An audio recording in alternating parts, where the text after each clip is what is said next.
Continuing on now with Tim Fitzgerald from GoPowerCat.com, part of the 24/7 Sports Network. And Tim, when it comes to this Kansas State team, I think it begins and ends with Avery Johnson. Now, I got a bit of a facetious question for you. Have we seen Sharon Yost and Avery Johnson in the same room at any point in our life?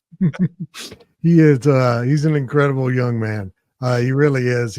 He's 19, voted a captain, a natural leader, and a pretty darn good quarterback. And we've only seen the beginnings of him.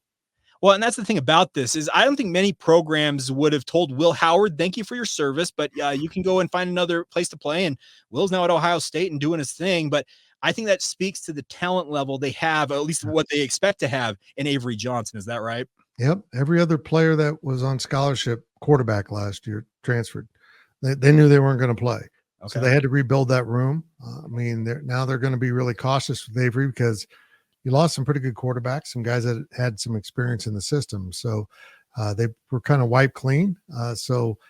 Avery is the guy. He was going to be the guy if Will had stayed, and Will knew that because the talent is undeniable. People that have seen him play every day in practice think he's a generational talent. Mm-hmm. And like I said, I think we're just seeing the beginning of him. He finally unleashed his running against Arizona, went for 110. Yeah. Not a whole lot of planned runs, though, which when they get into that will be another wrinkle. But when you couple him in the backfield with DJ Giddens and Dylan Edwards, I don't know what you take away. You've just got a lot of poison out there, and you got to pick which one you want. Well, and I think BYU is fully aware of that three-headed monster in the backfield, and I'm sure they've got their thought, like, okay, which one of these guys we're going to try and limit. Now, you talk about his ability to improvise with his feet, and you can do a called QB run with him. We've seen that at points in the past, but I'm frankly terrified of him getting outside the pocket and then just starting to terrorize BYU because one of the hallmarks in the early part of the season for BYU has been the QB run game. It's actually been one of the most effective weapons against the Cougars. Are you expecting Kansas State to come in and maybe run some form of the triple option and use his feet? You know what? We're joking about it, hoping they do it. I don't think it'll be this game, but they might pull it out later, run a little option with those three dudes in the backfield, which would be very entertaining. The bad news for BYU is Avery is a better thrower outside of the pocket. He's not a pocket passer, and for the first two games, the coaches had him focus on that. Maybe they were trying to improve him in that area or just not show any part of the playbook. Mm-hmm. Well, they let him go against Arizona, and we saw the results. He was really good. He's much more accurate out of it. He makes some incredible passes on the move, and that's where a lot of his production comes from. So once he escapes the pocket, you got to stay back because he can throw the ball. But, boy, if you stay back too long, he's going to take off and pick up 10, 20-plus yards. Last thing on him, have you been surprised by his pass efficiency rating so far this season? It's not as good as I thought it'd be. Okay. I think he can be better. Like I said, they had him standing in the pocket, not, just trying to throw the ball around. That's just not his game. And I don't know if that was planned or what, but they've got to let him go. They can't be so protective of him and trying to keep him away from injury that they don't let him be himself. Because without that, then what's the purpose of having an Avery Johnson that is such a dual threat? Now, you mentioned the two running backs, DJ Giddens, Dylan Edwards. Now, I was looking at stats. Kansas State is averaging 7.0 yards per carry as a team on the season right now. Now, the reputation of Chris Kleiman and Kansas State is they are a power run team. Have those two been everything you expected from the running back position so far? We haven't seen a ton of Dylan Edwards running the ball. He's had a touchdown running and catching and returning, but they still haven't really had unleashed him. They didn't play him. He ended up being a decoy quite a bit against Arizona because after that punt return, they were fired up to stop him. So that's a lot of where Avery's yards came from. And the every down guy is DJ Giddens. He's a beast. This was his first game, not at 100 yards, I think, in 6 outings. And he could have gotten there, but he doesn't care about any of that. He's a quiet kid that just gets it done and has turned into an absolute beast as a running back. Nobody takes him down on the first hit, and he just picks up yards, and he's a patient runner with great vision. He's really developed into something special, and he's the spine of this offense. Avery brings a lot of flash, and so does Dylan, but the substance is that offensive line and DJ Giddens. Well, that's what I was going to ask you. I played line in high school in my playing days, so I've got a soft spot for the guys up front. Is this kind of your typical big bruising Kansas State offensive line? Yeah, they weren't that great in the first two games. They were better against Arizona. Hadley Panzer, Kansas kid, who's moved into that left guard spot vacated by Cooper Beebe, who's a Kansas kid that is now at the Cowboys. He's had a bad ankle, but it looked a lot better against Arizona, so he was moving better. They're shuffling a couple younger players at times. I think they feel pretty good about where the offensive line is heading into Big 12 play. Now, in the receiving game, if you just look at the distribution of the passes, the Jace Brown is the leading receiver, but give me a sense, who are the receivers / tight ends that Cougar fans probably want to get to know name-wise? Well, they really haven't delved into the passing game with receivers as much. Jace Brown and Avery Johnson were in the same class. They both played as true freshmen, and now they're true sophomores, and they've got a great connection. They were roommates as true freshmen.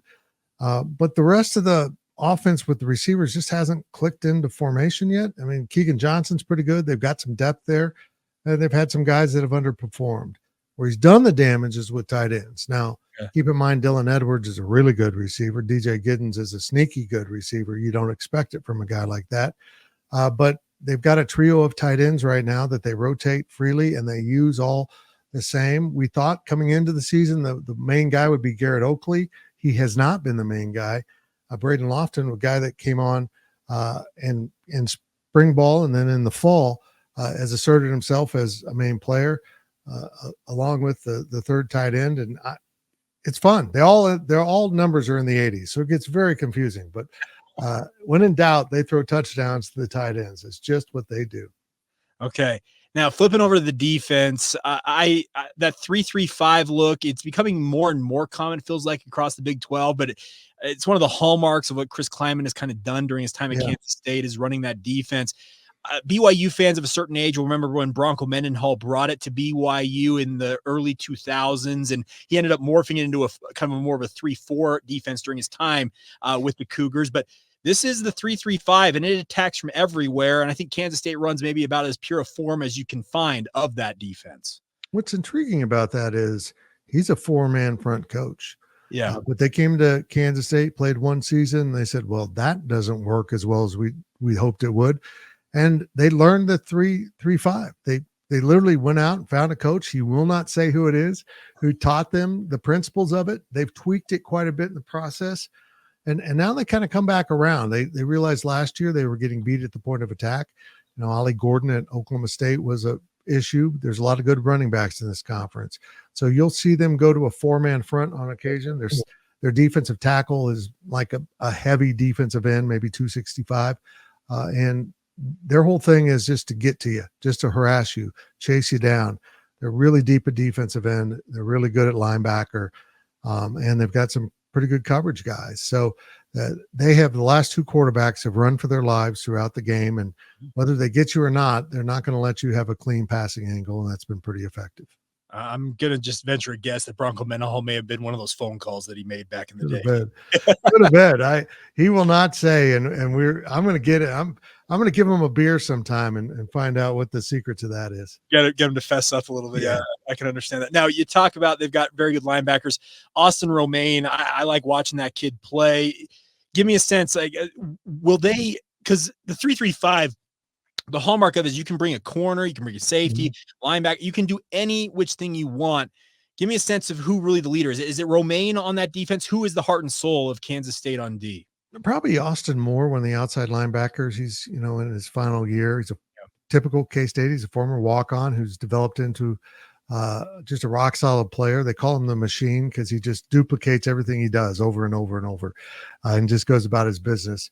Desmond Purnell on the other side, I think, is an outstanding linebacker, another outside guy. But on our podcast today, one of the questions, who is the defensive MVP? And I did pick Austin Romaine, another true sophomore. This kid was pushed into duty last year when the middle linebacker, Daniel Green, was hurt and gone for the year. He wasn't ready for that. He played well. And then as the season wore on, he wore down. He came in this fall looking like a different kid. He is really stacked muscle. He looks like a college guy. He looked like a high school guy playing college football last year, and he has been really good. You go back to that Tulane game, it was him that forced the fumble. That was the scoop and score that decided that game. He just chased down the quarterback, saw him waving the ball out there, and made sure he got his arm locked down so that he could knock the ball out.